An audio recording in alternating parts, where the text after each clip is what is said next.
Hi, my name's Rupinder. I'm a writer, poet, creative curator and performer.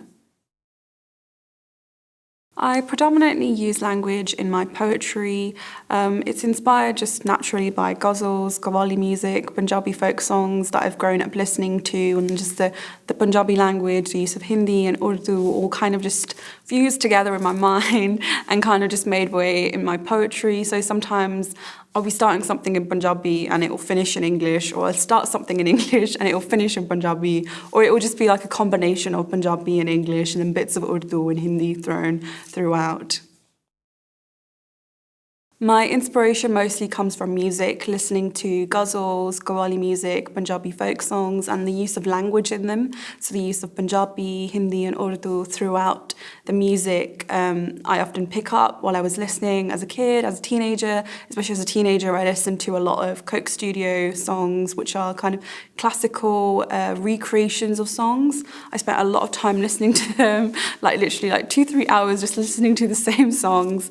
There's one that I remember listening to a lot is Gamli by Hadika, which is verse poetry by Baba Bulle Shah.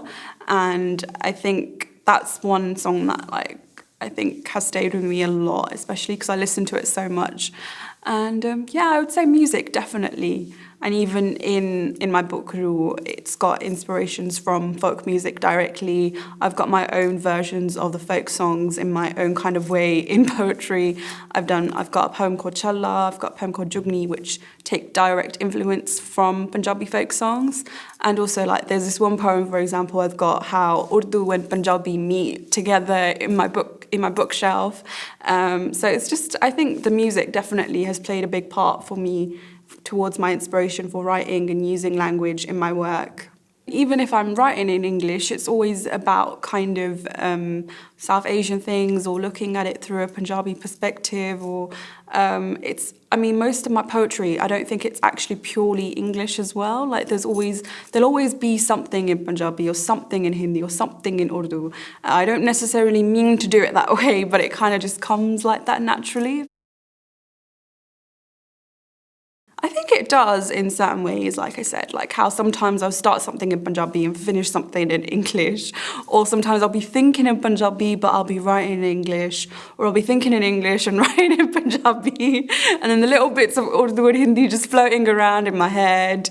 And often sometimes I can explain something better in Punjabi that I can't explain in English, or something that I can effectively articulate in English which I can't do in Punjabi.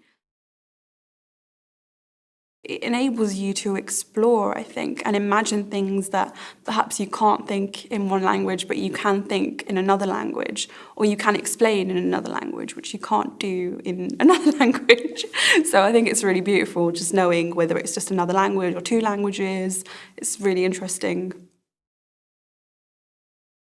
I think you need to know what you're saying. If you're going to be using it in your work, you need to at least understand it. You can't just be using some random words or, a passage from a language that you don't even understand yourself. So I think firstly, if you're going to just be using just a small bit of a language, like say, for example, if you just want to use one word in a poem, then you just need to know what that one word really means. Like if someone asks you and you're like, oh, I don't know what that is, it's not going to look very effective. So I think definitely you need to know what you're using, but if you want to study the language, then that's different.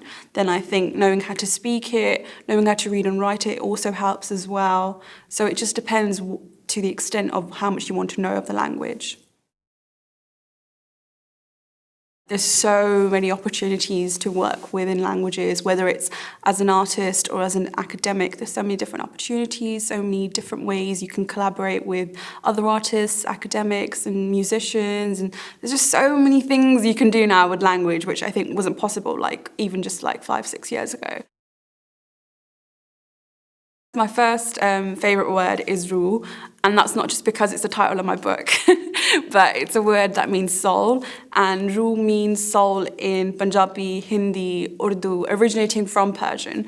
So I think it's a beautiful word that kind of unites these languages. I really like Azad as well, being liberate, so it means, Azad means free, and liberated in, again, Punjabi, Hindi and Urdu, so I think it's a nice word that combines everything.